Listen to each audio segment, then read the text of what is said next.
Admiral Havelock and Lord Pendleton are in the courtyard. I expect they'll want to congratulate you.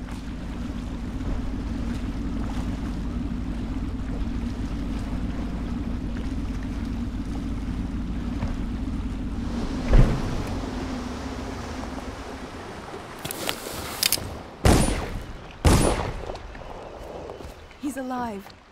Thank you, Corvo, thank you. My uncle's a good man, and one day he'll prove it. Here. I know you did this for the right reasons, but I want you to take this as a reward.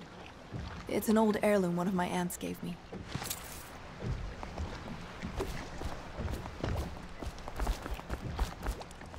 They're all corrupt. If this is going to work, we have to take down... There is something to you, isn't there? You went and spanked the High Overseer in his own house.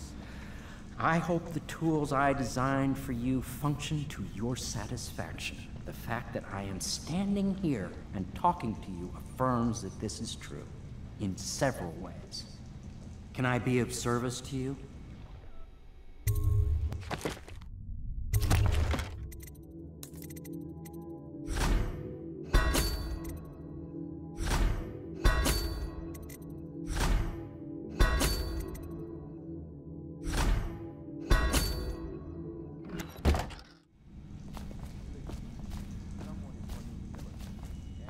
Inspiration is coming faster.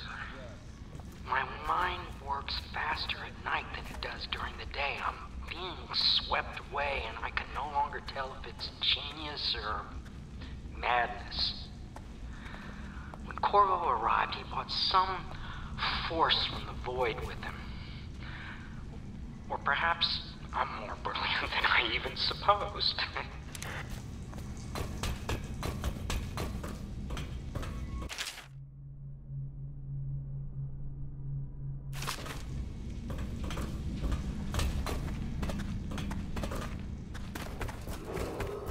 Attention, all citizens living on the north side of the river, between John Clavering Boulevard... Do you mean to tell me you don't know how to curtsy properly? Please, sir. I was never in service with a noble. That's not an excuse. You need to learn proper decorum. The Hound Pits has seen a few lords and ladies in its day. If they were here, I expect they didn't want to be recognized, sir. Never mind that. Lord Pendleton ought to be shown the respect he deserves. He doesn't require it, but he notices. Yes, sir. Sorry. But even so, have you forgotten we may soon be guarding a future Empress? You will be in the presence of the most important person in the entire known world, and you don't know how to curtsy. But she's just a child, and she's not even here. No one knows where she is. Well, our masters are just the people to find her, I'll have you know. Please learn your manners before then.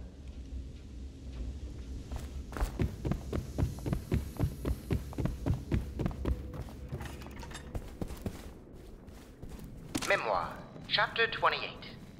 Waverly, Waverly, Waverly.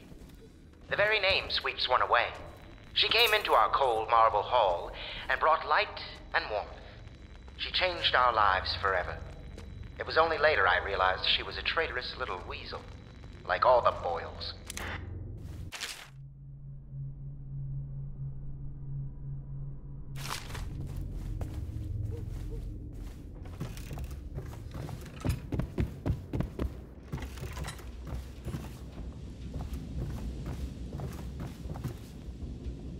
Corvo's proved his abilities beyond question. It's not anyone who can walk into Holger Square and put down the High Overseer.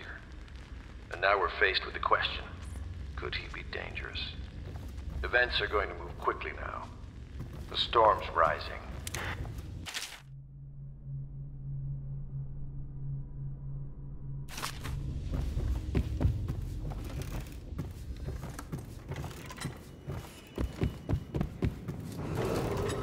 Attention, Dunwall citizens. You are reminded that assaulting a member of the City Watch has been made...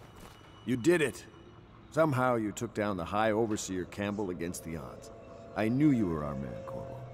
With Campbell gone, we've hurt the Lord Regent immeasurably. And with Martin back, we'll have the finest strategist alive. The Lord Regent must be shitting himself in Dunwall Tower. Yes, and Campbell's journal, let's not forget. Our hope is that in these encoded pages, the location and condition of Emily Kaldwin can be discovered. Our entire movement will mean nothing if we can't place the rightful heir on the throne.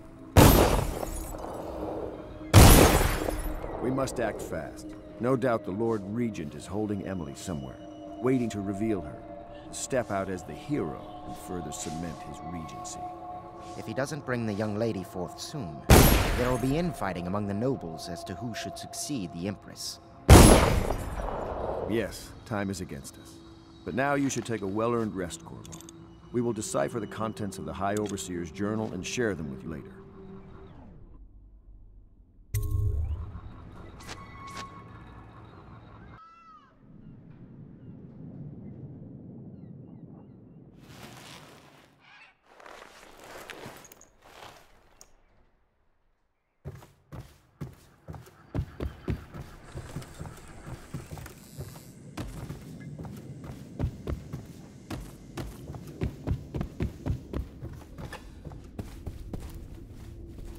Chapter 32. As yet I have said little of my brothers Morgan and Custis. Twins they are, and 4 years senior to me.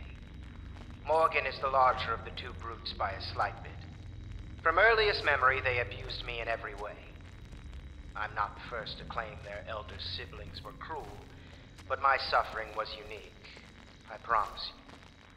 At the tender age of 5, they tied me to the crib and set inside it assorted vipers they had collected over several weeks. My howls and my breathing were muffled by a blanket, and so it was hours before the nurse found me, barely alive. I had kicked a few serpents to a pulp and others had slithered away, but not before I'd been bitten a dozen times or more on my legs, arms, and face. The wounds kept me convalescing for months, while those two got away with barely a tongue lashing. Wallace! Bring me wine. Tomorrow I will regale you with the special gift they gave me on my 10th birthday party.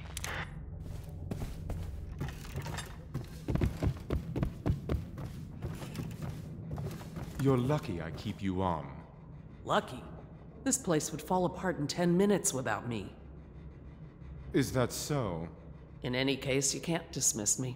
I went through the books this morning and found 5 mistakes you've made. Very well. You're lucky I found them before the Admiral did.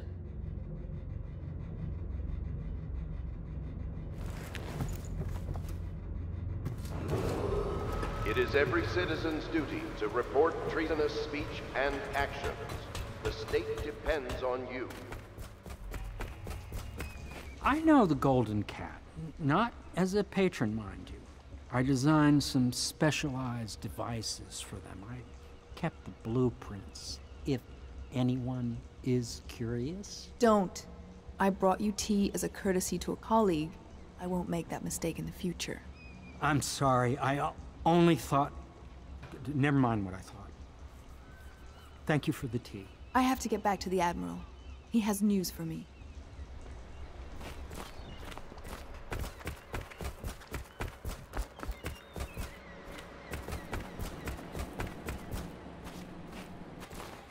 Hello, Corvo. I expect Martin will be joining us shortly.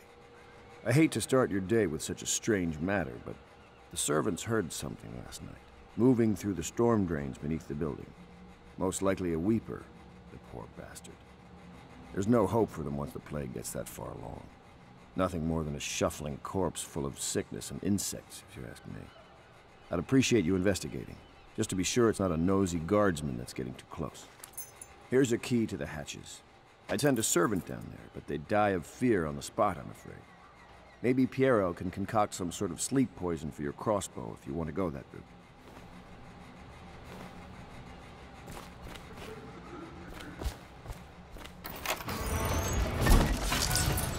Their fate rests on your effort, on the strength of your hands and of your heart. They stood in a circle around the candles and cut their hands to form their alliance. The blood hissed as it touched the flames.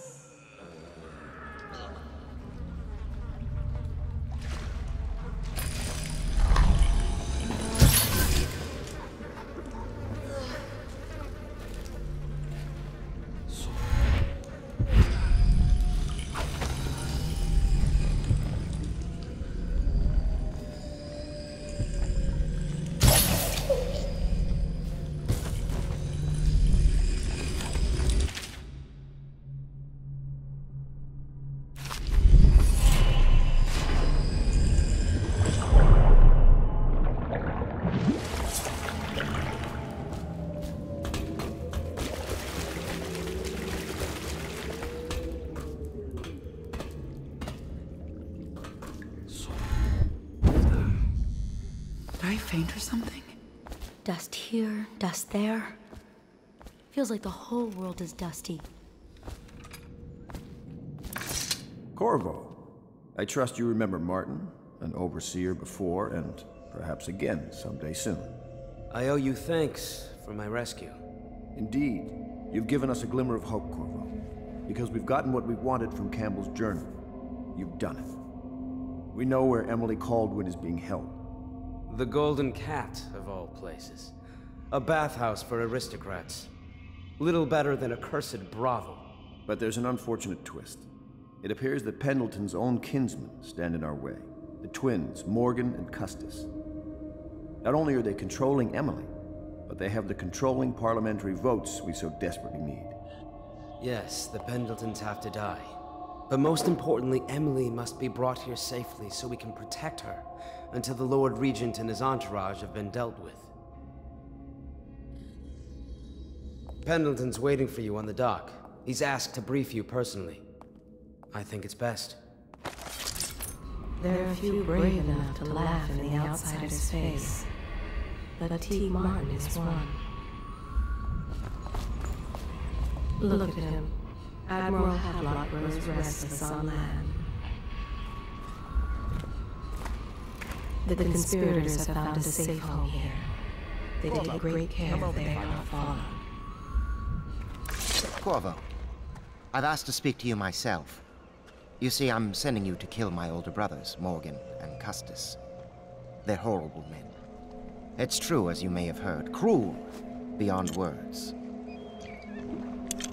Further, my brothers are close allies to the Lord Regent, and as long as they are in Parliament, we cannot gather the votes we'll need to stop the Lord Regent from further consolidating his power. These days, they're best known for exploiting their favor with him to cheat others out of their wealth. Let's just say that not every family evicted and quarantined for having the plague actually has the plague. I warned my brothers in every way I could. I really did. But they never did listen to me. They'll be at the Golden Cat tonight at their usual revels. They'll be protected by the City Watch, so it'll be dangerous. Now go. Please do it before I change my mind.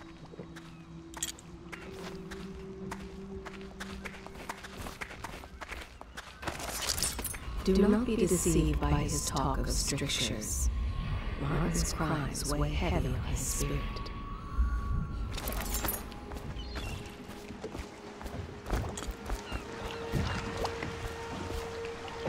I'll take you to the Golden Cat when you're ready. I've taken Lord Pendleton enough times, believe me.